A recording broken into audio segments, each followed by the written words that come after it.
आपली संस्कृती, आपले संस्कार सदा राहू दे आपल्या सोबत। भारताच्या महान ग्रंथांचे आणि काव्यांचे संपूर्ण संकलन सबस्क्राइब करा तिलक।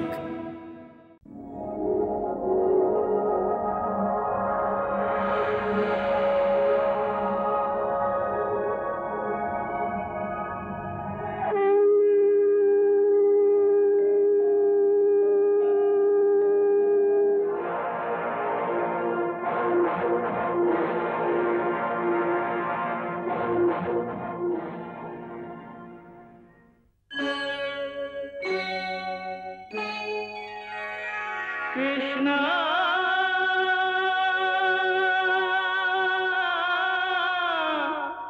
कृष्णा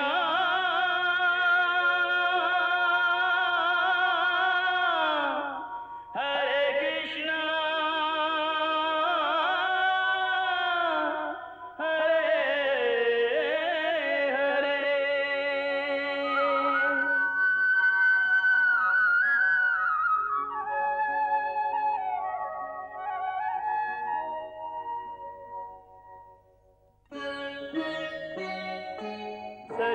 सच्चिदानंद रूपाय विश्वोत्पत्त्यादि हेतवे तापत्रय विनाशाय श्री कृष्णाय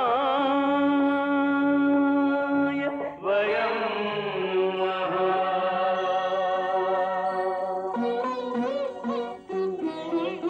श्री कृष्ण गोविंद हरे मुरारे, हे नाथ नारायण वासुदेव। हरे कृष्ण राधे कृष्ण राधे राधे कृष्ण कृष्ण हरे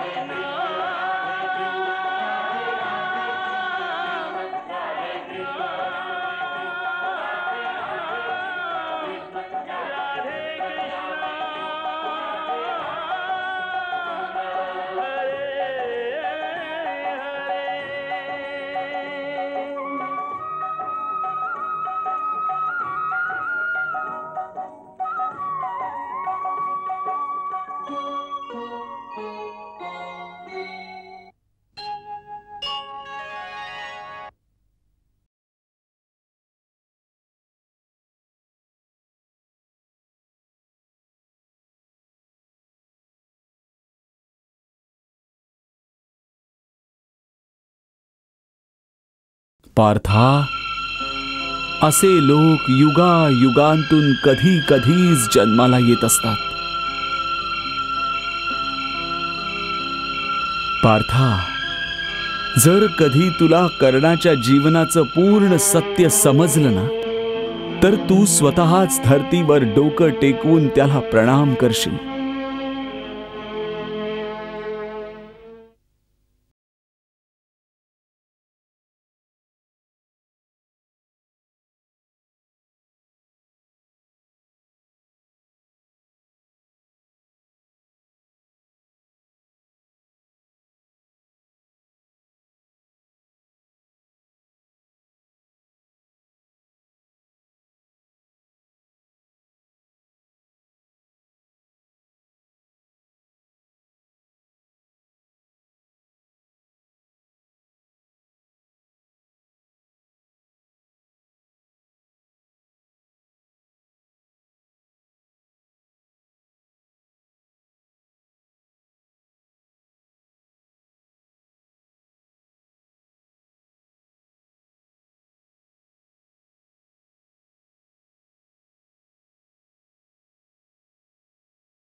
प्रणाम पितामह. प्रणाम पितामह. प्रणाम पितामह.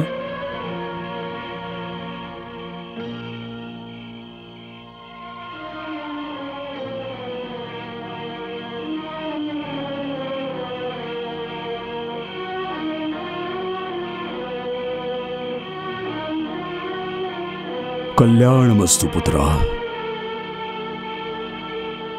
दुर्योधना, आज्ञा पितामह. माझ्या जवळ ये बाळा.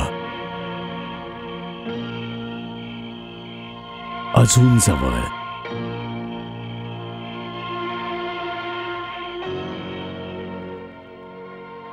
पुत्र दुर्योधना, आज मी तुझ्याशी मनसोक्त बोलू इच्छितोय. पितामह, या बाणांनी तुम्हाला खूप त्रास होतोय ना? मी राजवैद्यांना बोलावून घेतो. हा नको, त्याची काही एक आवश्यकता नाहीये पुत्रा. त्याची काहीच आवश्यकता नाहीये.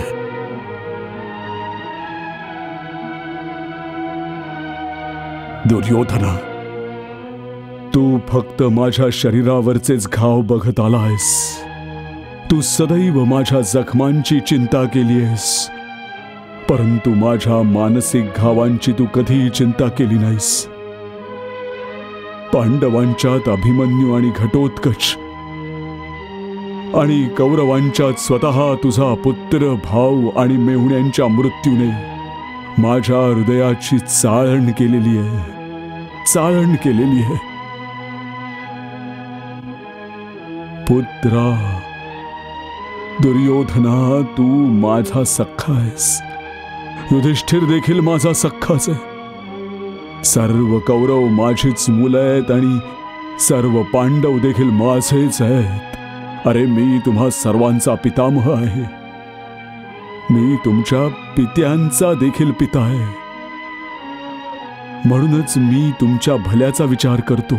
पितामह, तुमची काय इच्छा आहे ती मला माहिती आहे, परंतु तुम्ही माझ्याकडून अशी अपेक्षा का करताय जी माझ्याकडून अशक्य आहे? कारण की मी तुझ्या आणि समस्त गुरुकुलाच्या भल्याचाच विचार करतो पुत्रा. हस्तिनापुराच्या भल्याचा विचार करतो. मी तुला हट्ट सोडायला सांगतोय पुत्रा. हे युद्ध थांबव. यातच तुम्हा सर्वांचं भलंय. तू हे युद्ध समाप्त करण्याची घोषणा कर. अर्थात मी त्या योद्ध्यांचा अपमान करू ज्यांनी माझ्यासाठी युद्धभूमीवर स्वतःच्या प्राणांचं बलिदान दिलंय? नाही पितामह, हे नाही होऊ शकत. कदापि नाही होऊ शकत. मृत्यू तर एक दिवस येणारच आहे पितामह. पितामह,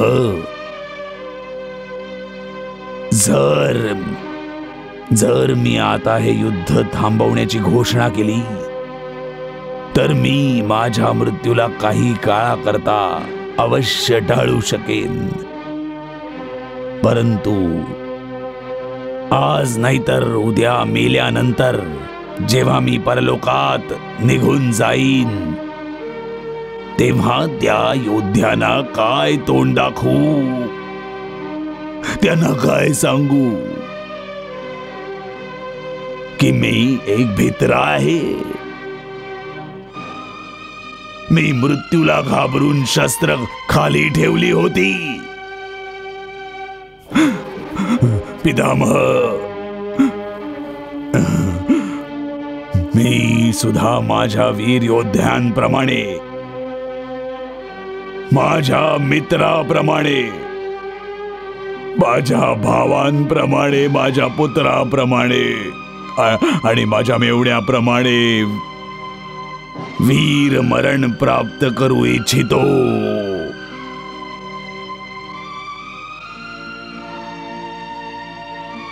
मला ठाऊक आहे मला ठाऊक आहे की मी माझ्या परममित्र कर्णाशिवाय हे युद्ध जिंकू शकत नाही,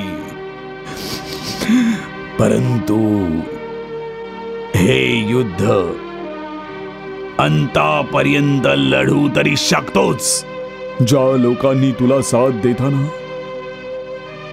मृत्यूला कवटाळलं होतं, त्या सर्वांना अवश्य हा विश्वास होता की तू युद्ध जिंकशील आणि तुझ्या हिताकरता ते युद्ध करताना मारले गेले. परंतु आता जेव्हा हे स्पष्ट झालंय की हे युद्ध निश्चितपणे तू हरणार आहेस, तर हे माहीत असताना सुद्धा जर तू तुझ्या मित्रांना, भावांना आणि नातलगांना मृत्यूच्या कराल जबड्यात घेऊन जातोयस, हा कुठला न्याय आहे? हा कोणता न्याय पुत्रा? पितामह, बरोबर बोललात तुम्ही. मी विसरून गेलो होतो की आता मी एक हरलेलं युद्ध लढायला चाललेलो आहे आणि मला कोणताही अधिकार नाही की मी माझ्या योद्ध्यांना, माझ्या मित्रांना आणि माझ्या नातलगांना देखील माझ्यासह त्या मृत्यूच्या दरीत ओढून घेऊन जावं. नाहीये अधिकार मला.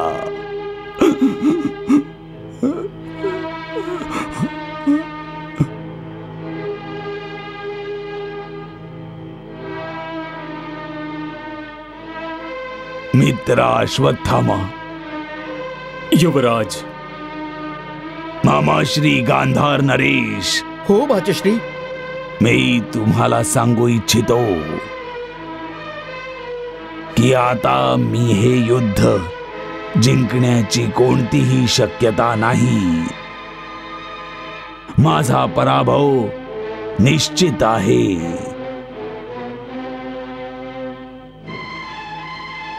तुम्ही सगळ्यांनी आजतागायत मला साथ दिली आहे. माझी इच्छा होती की तुमच्या सहकार्याने मी हे युद्ध जिंकावं आणि तुम्ही सर्वांनी माझ्या बरोबर विजयोत्सव साजरा करावा.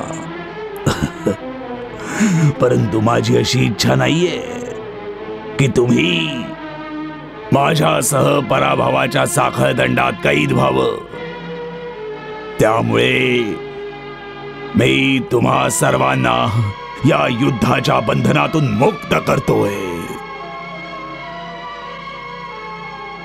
जा. मी माझ्या प्रत्येक वचनातून, प्रत्येक प्रतिज्ञेतून तुम्हाला मुक्त करतोय. जा तुम्ही. नाही युवराज, हे नाही होऊ शकत. हे असंभव आहे.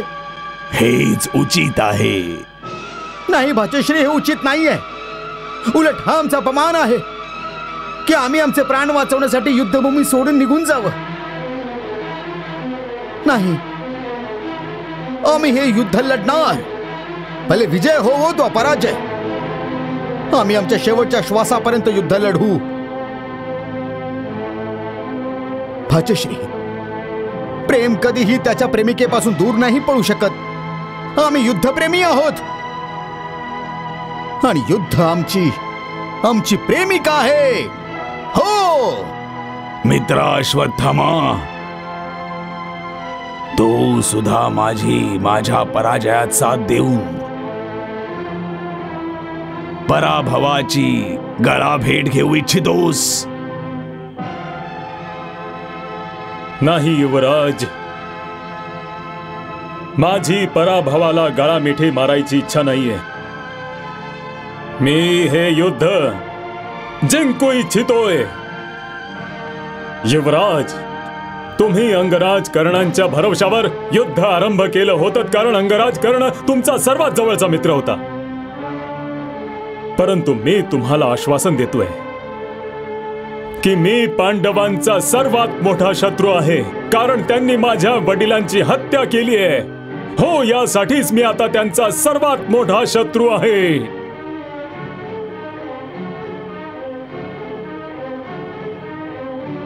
युवराज, तुम्ही पितामहांना सांगून टाका की आता हे युद्ध पांडवांबरोबरच समाप्त होईल. हो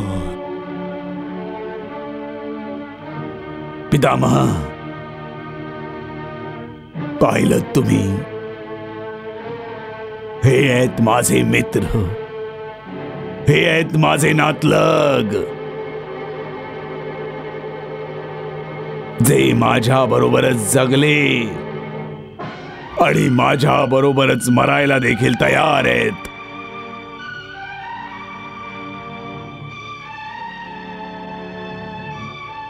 पितामह, आता तुम्ही मला आज्ञा द्यावी. मला नका थांबवू पितामह, आता मला नका थांबवू. चला. प्रणाम पितामह. विनाशाच्या वादळात उडून जाणाऱ्या पानांना कुणी कसं थांबवू शकेल? कसं थांबवू शकेल कुणी? मी तर केवळ हीच प्रार्थना करू शकतो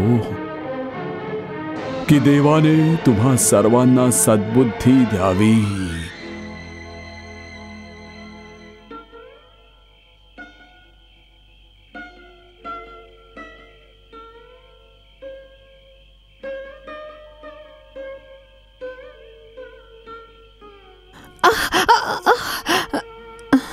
महाराज,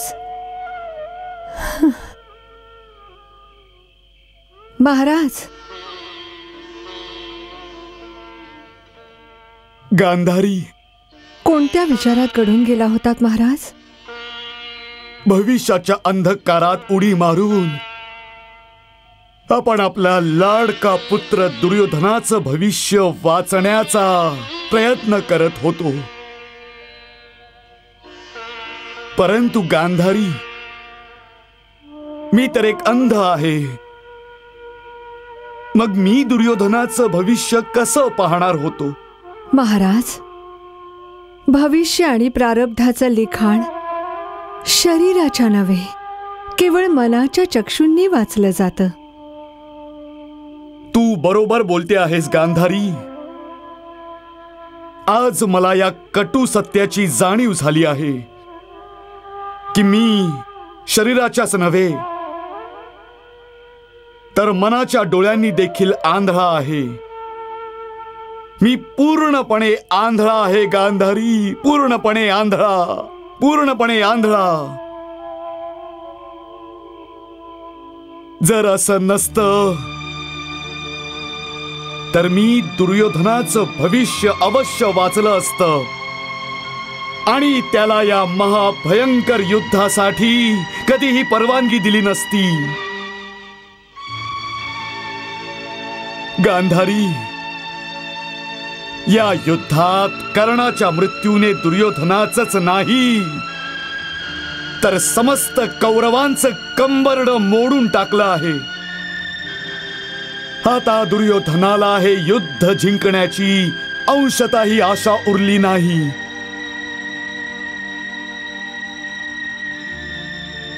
गुरुपुत्र अश्वत्थामा,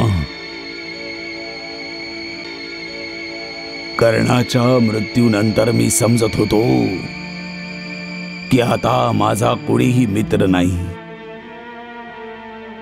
माझं अस्त्र भांडार आता रिकाम झालं आहे.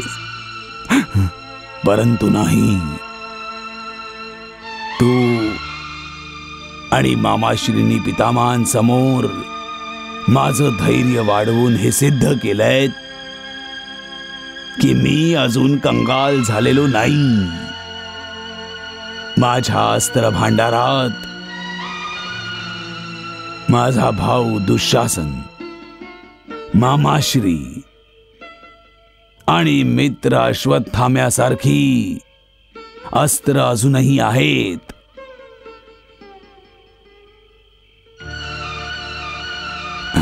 अश्वत्थामा, आज तू नैराश्याच्या अंधारात तुझ्या धैर्याने आणि साहसाने माझ्या मनात जी उजेडाची ज्योत प्रज्वलित केलीयस, त्यासाठी मी तुझे आभार मानतो अश्वत्थामा.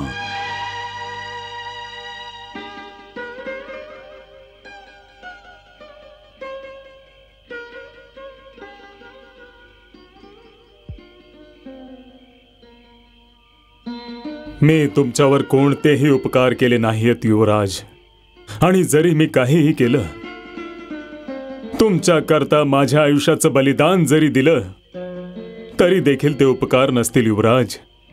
हो युवराज. अश्वत्थामा, जो स्वयं तुमच्या वंशाच्या उपकारांच्या ओझ्याखाली दबलेला आहे, तो भले तुमच्यावर काय उपकार करणार युवराज, काय उपकार करणार. परंतु माझ्या वंशाने तर तुझ्यावर कोणतेही उपकार केलेले नाहीत अश्वत्थामा.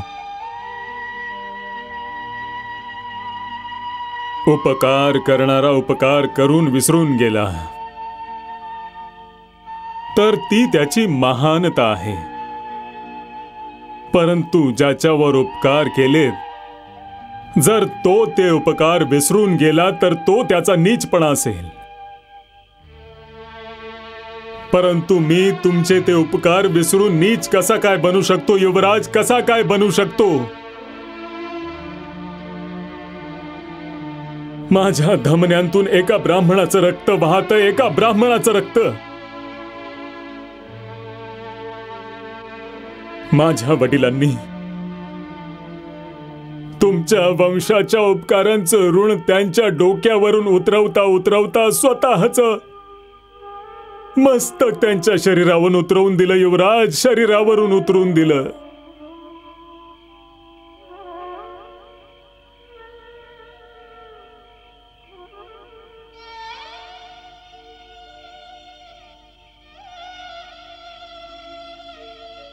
काय माहित तू कोणत्या ऋणाबद्दल बोलतोयस अश्वत्थामा. विसरून जा ते ऋण. कसं विसरू शकतो मी की मी माझ्या दिवंगत पित्याला वचन दिलं होतं, मी त्यांच्यावरचं हे ऋण विसरणार नाही. त्यांच्या नंतर त्यांच्या या ऋणांची मी परतफेड करेन. मी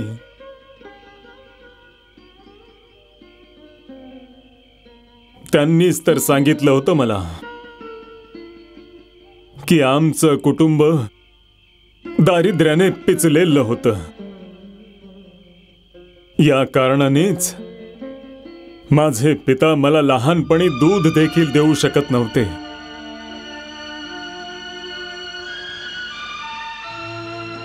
परंतु माझी आई त्यांच्या नकळत माझी भूक शांत करण्यासाठी त्या पाण्यात पीठ मिसळून मला ते पाजत असे.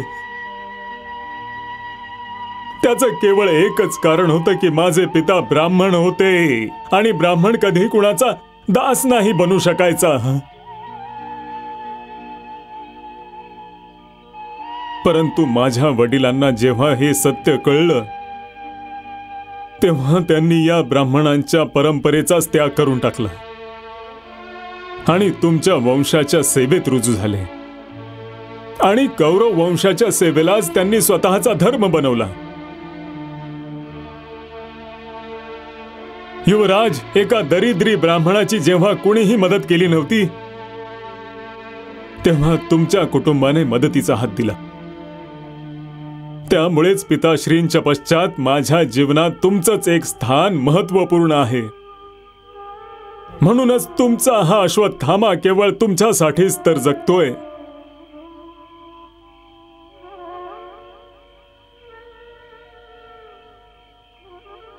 मित्रा, शक्य आहे तुझी सावली तुझी साथ सोडून निघून जाईल, परंतु तुझा हा मित्र तुझी साथ सोडून कधीही नाही जायचा. कधीही नाही.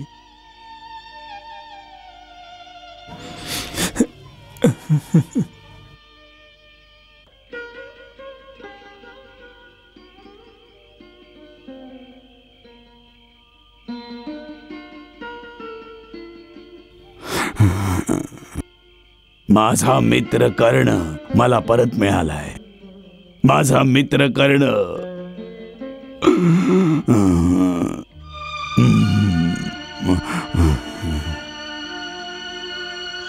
माझा मित्रा अश्वत्थामा.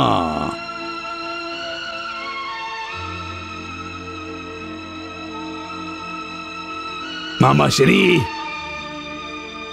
कोण म्हणतं की माझा कर्ण मरण पावलाय? जा त्या पांडवांना सांगा की माझा सेनापती कर्ण जिवंत आहे. अश्वत्थाम्याच्या रूपाने जिवंत आहे. आता तो त्या सर्वांवर मृत्यूचं सावट बनून तुटून पडेल. जा त्यांना जाऊन सांगा. युवराज, मी पाचही पांडवांच्या, दृष्टद्युम्न आणि समस्त पांचालांच्या चितांना अग्नी देऊन माझा सुडाग्नी शांत करू इच्छितोय. मी माझ्या पित्याच्या निर्गुण हत्येचा देखील बदला घेऊ इच्छितोय. परंतु मी अंगराज कर्णांच्या जागी सेनापती पदाचा भार नाही सांभाळू शकत. हे तू काय बोलतोस अश्वत्थामा? मामाश्री, मी कुणा दुसऱ्याचा अधिकार हिरावून घेऊ शकत नाही.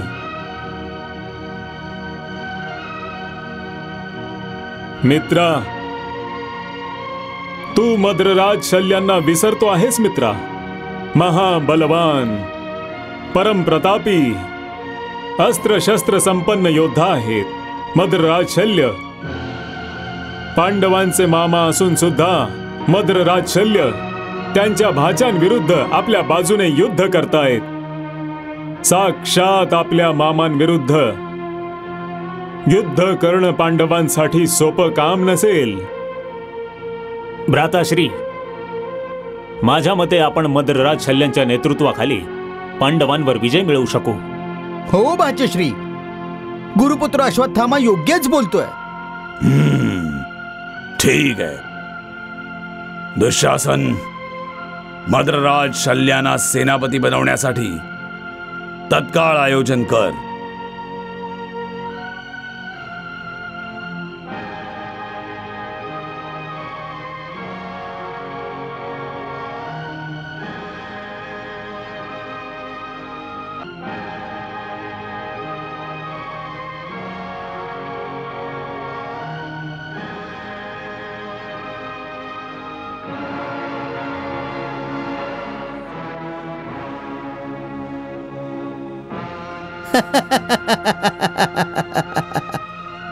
मद्रराज शल्य, पितामह भीष्म, आचार्य द्रोण आणि अंगराज कर्णानंतर आज तुम्ही कौरवांचे सेनापती बनला आहात.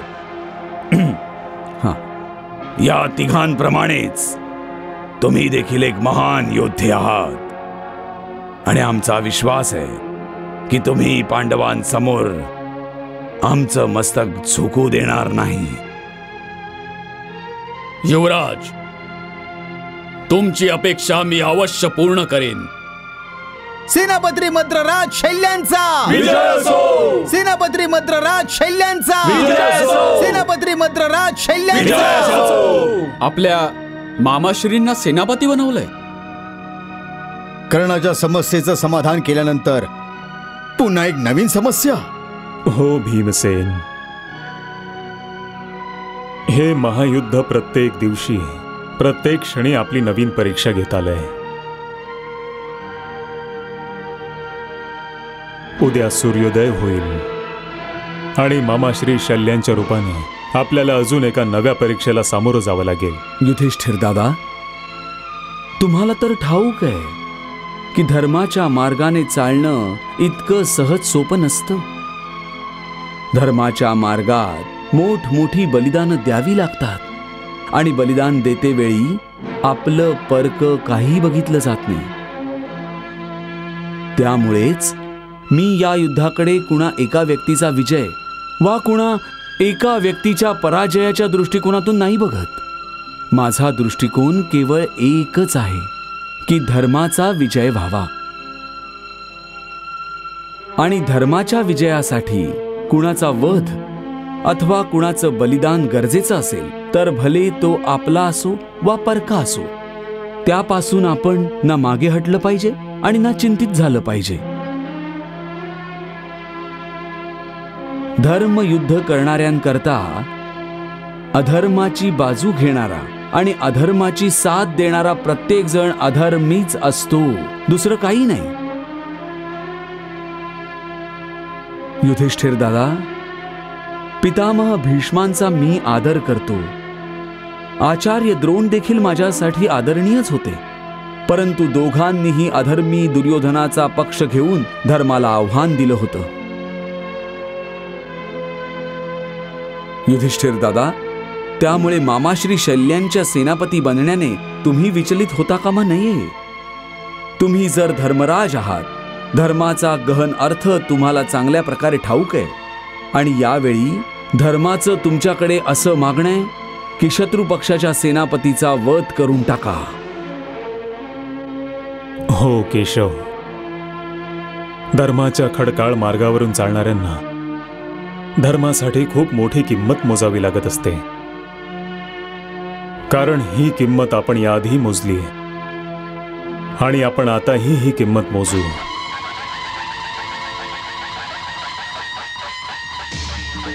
आक्रमण! आक्रमण!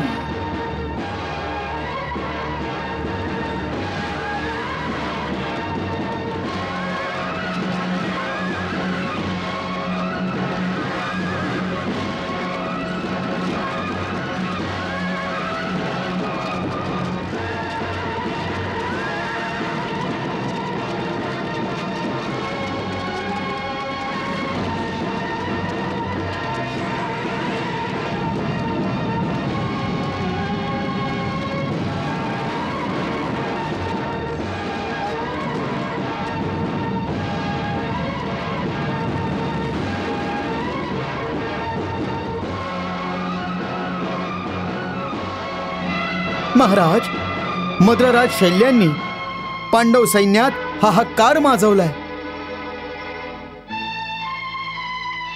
विझण्याआधी दिवा अवश्य फडफडत असतो, आणि यावेळी कौरव सेनापतीची देखील तीच अवस्था आहे. महाराज, मला आता आशा नाही, केवळ प्रतीक्षा आहे की हे युद्ध आता कधी समाप्त होणार, कधी समाप्त होणार.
पार्था, कौरवांना त्यांच्या दिशेने जाणारी पराभवाची चाहूल आता जाणवू लागली.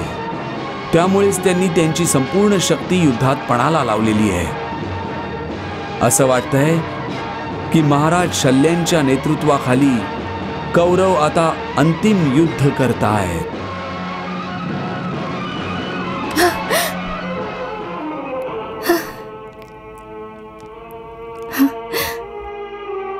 मुद्रिका, मुद्रिका, असं वाटतंय की युद्ध आता निर्णायक होतंय. हो महाराणी. हो मुद्रिका, युद्ध आता अंतिम टप्प्यावर पोहोचलंय आणि माझी अस्वस्थता आधीपेक्षाही 10 पटीने अधिक वाढलीये. माझ्या हृदयाचे ठोके एखाद्या वेगवान असणाऱ्या घोड्यांच्या तापासारखे ऐकू येत आहेत. असं वाटतंय माझं हृदय माझ्या छातीचा पिंजरा तोडून बाहेर येईल की काय. तुला माहितीये माझ्या या अस्वस्थतेचं कारण काय आहे?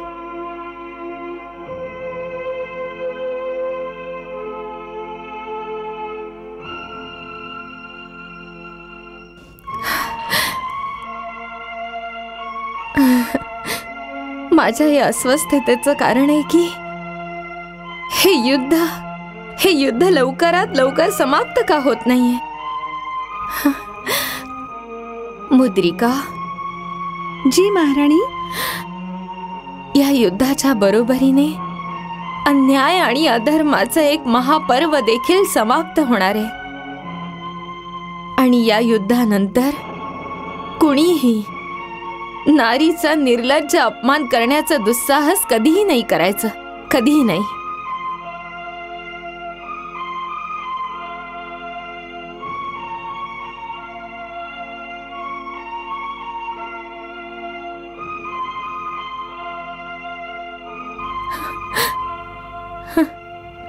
मुद्रिका. जी महाराणी. तू हा कंगवा पाहिलायस?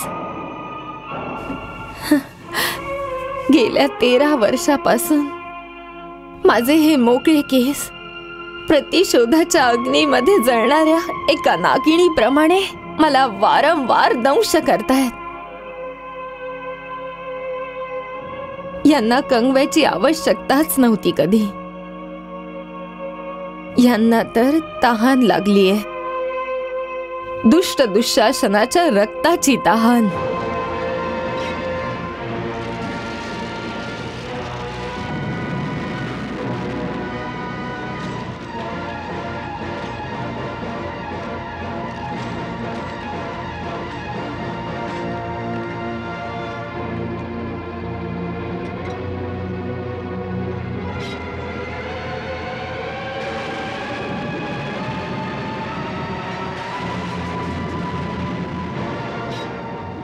मामाश्री, दुःशासन त्याच्या आवेशात येऊन पांडवांच्या सैन्याला उद्ध्वस्त करत पुढे पुढे निघालाय. पांडव सेनेने त्याला कपटाने घेरलं नाही म्हणजे झालं. हा चिश्री, तू चिंता नको करूस. मी लगेच दुःशासनाच्या सहाय्यासाठी जातो. चल सारथी.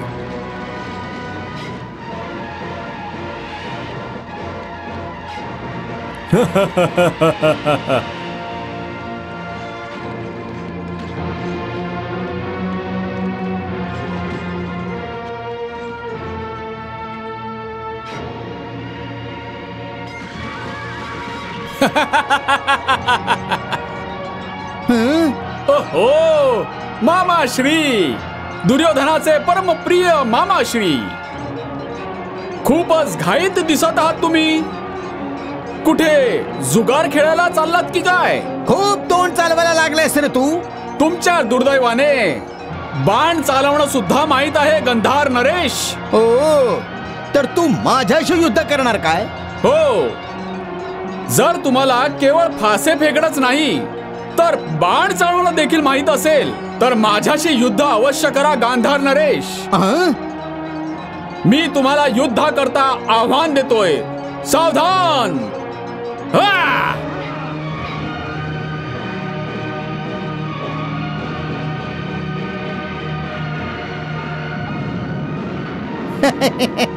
बघितलंस का सापाच्या पिल्ला?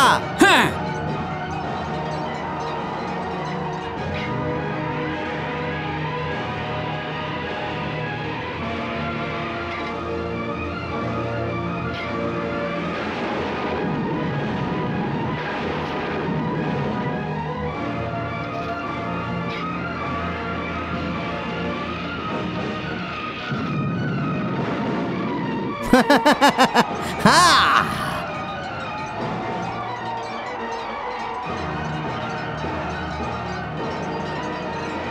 आत्ता माहित पडलं ना की मला केवळ फासे फेकणंच नाही तर तुझ्या दुर्दैवाने बाण चालवणं सुद्धा जमत.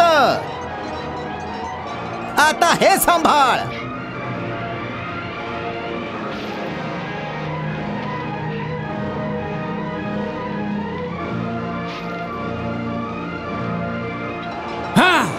गांधार नरेश,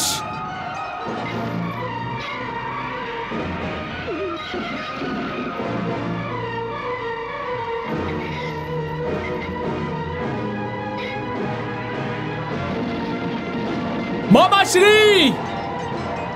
नकुल, केवळ जुगारात जिंकण्याची सवय नाहीये रे मला, युद्धात जिंकणं सुद्धा माहितीये मला.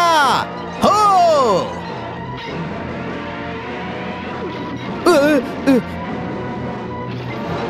ही द्यूत सभा नाहीये गांधार नरेश, रणभूमी आहे, रणभूमी. हा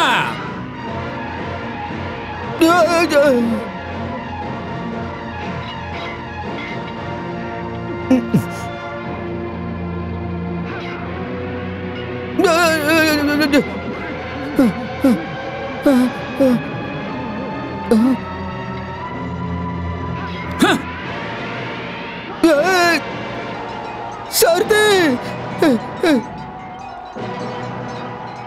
नकुल, युद्ध करा मामाश्री, युद्ध करा.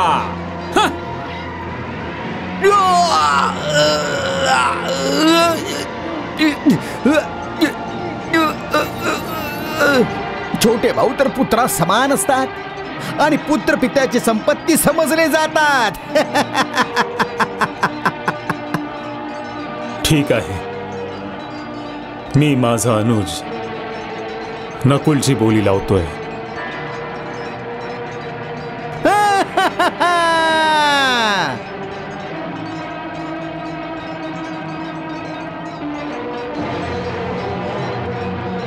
कोणत्या हाताने तुम्ही फासे फेकले होते मामाश्री? कोणत्या हाताने? नाही, उजव्या हाताने ना?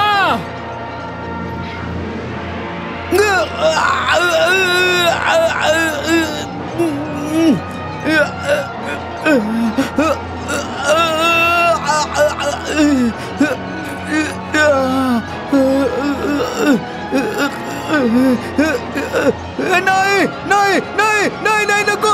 गांधार नरेश, कोणत्या हाताने तुम्ही दुर्योधनाची पाठ थोपटायचा? डाव्या हाताने ना? नाही नाही नाही.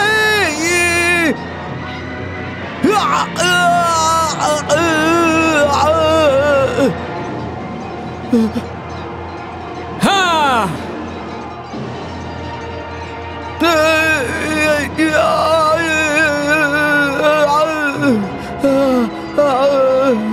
तुमच्या या विषारी जिभेमुळेच हस्तिनापुराचं वातावरण दूषित झालं होतं गांधार नरेश. तुम्हीच एका भावाच्या मनात दुसऱ्या भावाविरुद्ध विष कालवलं होतं. तुमच्यामुळेच खरं तर हा महासंग्राम झालाय. तुमच्यामुळेच हे महायुद्ध झालंय. तरी देखील तुम्हाला वाटतं की तुम्हाला जगायचा अधिकार आहे? नाही नाही मामाश्री, नाही. तुम्हाला जिवंत राहण्याचा काही एक अधिकार नाहीये. नाही नाही.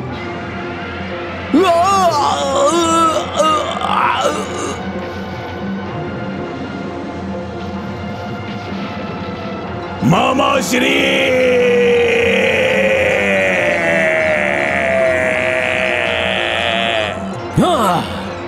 गांधार नरेश, नाही.